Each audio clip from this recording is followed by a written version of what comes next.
આજે 3 જૂન 2026 બુધવાર અને પ્રકટીકરણનો એપિસોડ નંબર 3.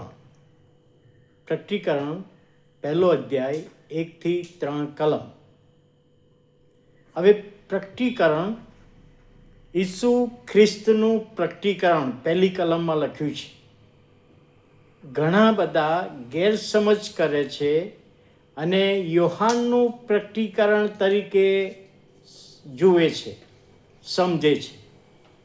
પણ વાસ્તવમાં પ્રભુ ઈસુ ખ્રિસ્તનું પ્રકટીકરણ એટલે અહીં આગળ આપણે પાંચમા વ્યક્તિ છીએ.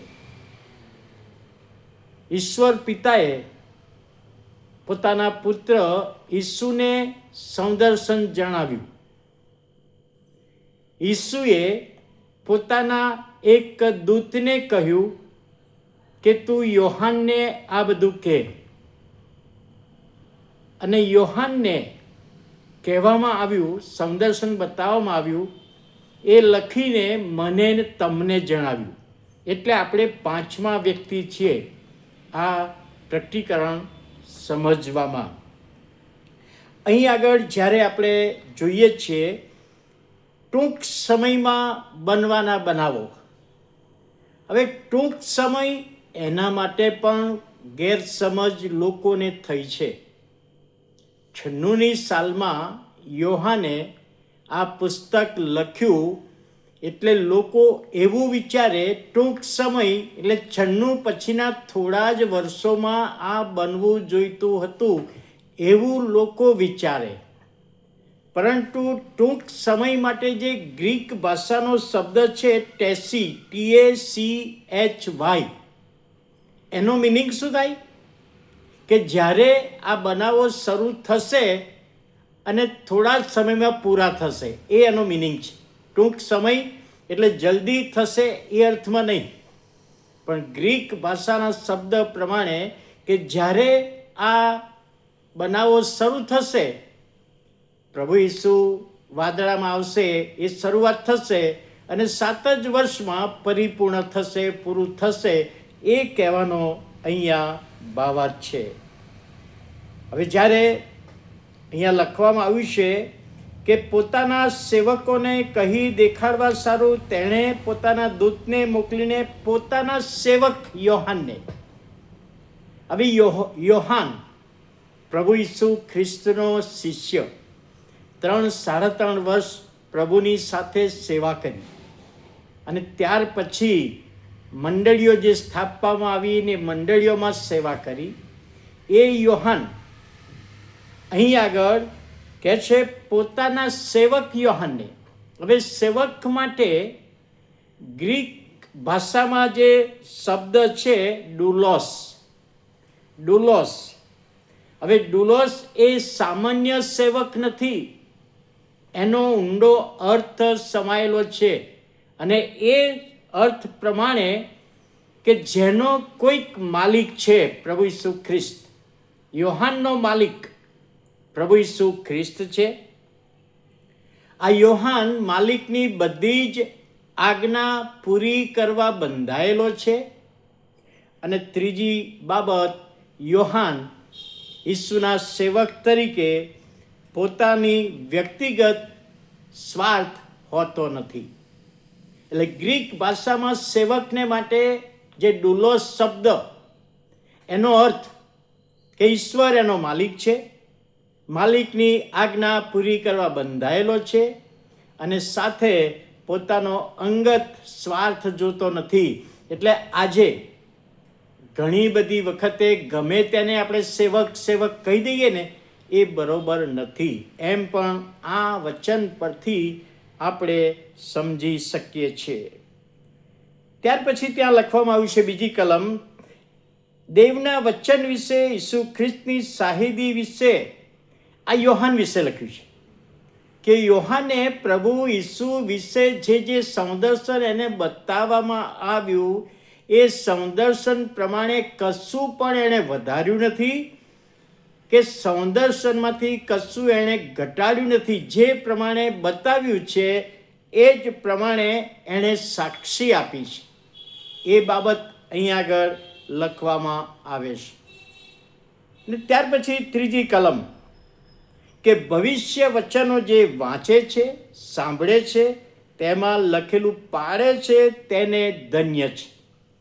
આખા પ્રકટીકરણમાં 7 ધન્યતાઓ આવશે અને જેમ જેમ ધન્યતા આવશે એમ એનો ખુલાસો સમજાવવામાં આવશે.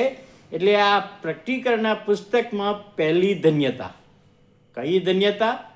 પ્રભુના વચનો જે સંદર્શન મારફતે આપવામાં આવ્યા છે તે વાંચે છે, સાંભળે છે અને એમાં લખેલું પાડે છે તેને ધન્ય છે. ફક્ત પ્રકટીકરણ શીખવા માટે અને સમજવા માટે એને ધન્ય કહ્યું નથી. પ્રકટીકરણના સિમ્બોલ ને નિશાનીઓનો અર્થ સમજે એને ધન્ય કહ્યું નથી. પણ આ પ્રભુનું વચન જેવો પાડે છે, પોતાના જીવનમાં અમલમાં મૂકે છે, તેઓના માટે અહીં આગળ ધન્ય શબ્દ વાપરવામાં આવ્યો છે. આશીર્વાદિત, ધન્ય એટલે બ્લેસેડ, આશીર્વાદિત. વચનો પ્રમાણે જીવવાની બાબત.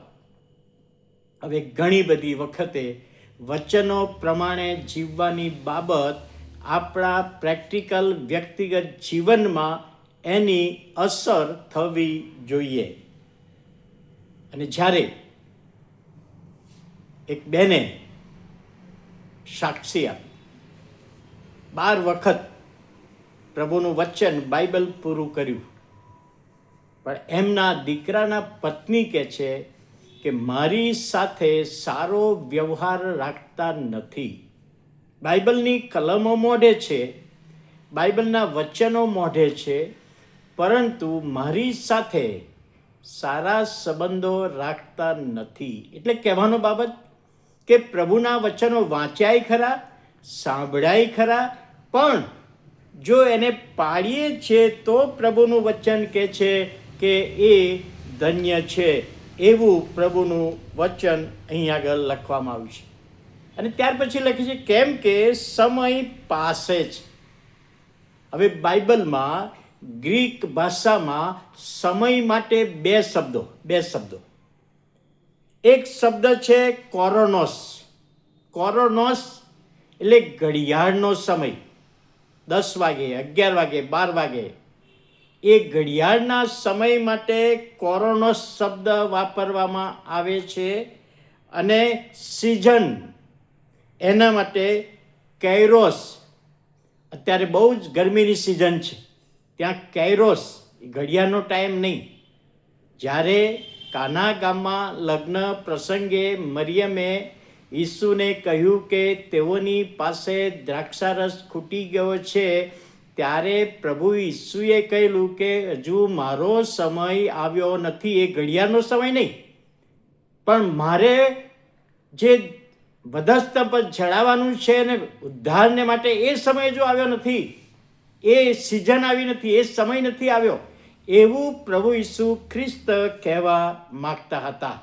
એટલે અહીં આગળ આપણે જોઈ શકીએ છીએ કે જ્યારે પ્રભુ ઈસુ ખ્રિસ્ત, અહીંયા પ્રભુનું વચન જે લખવામાં આવ્યું છે, ખ્રિસ્તનું પ્રકટીકરણ, પ્રભુ ઈસુ ખ્રિસ્તને ઈશ્વર પિતાએ જણાવ્યું, ઈસુ ખ્રિસ્તે દૂતને જણાવ્યું, દૂતે યોહાનને જણાવ્યું, અને યોહાને લખીને મને અને તમને જણાવ્યું છે. ત્યારે એ વચન જે સાક્ષીરૂપ પોતે સાક્ષી આપી છે કે આ પ્રમાણે મને સંદર્શન થયું છે, ત્યારે આ છે પ્રભુનું વચન, શરૂઆતનું પ્રભુનું વચન. અને સમજવામાં પ્રભુ આપણી સહાય કરે. આવતીકાલને માટે 1 અધ્યાય 4 થી 8 કલમ આપણે જોવાના છીએ. તમે વાંચીને આવશો તો વધુ સારી સમજ પડશે. આ સમજવામાં પ્રભુ આપણા બધાની સહાય કરે. પ્રાર્થના કરીએ. પ્રભુ, અમે આભાર માનતા તમારા પવિત્ર નામને ધન્યવાદ આપીએ છીએ. આજનું વચન સમજવામાં આત્માની દોરવણી આપો, સહાય પૂરી પાડો, એ અમારી વિનંતી અને પ્રાર્થના ઈસુ પ્રભુના નામમાં સાંભળો, માન્ય કરો. આમેન.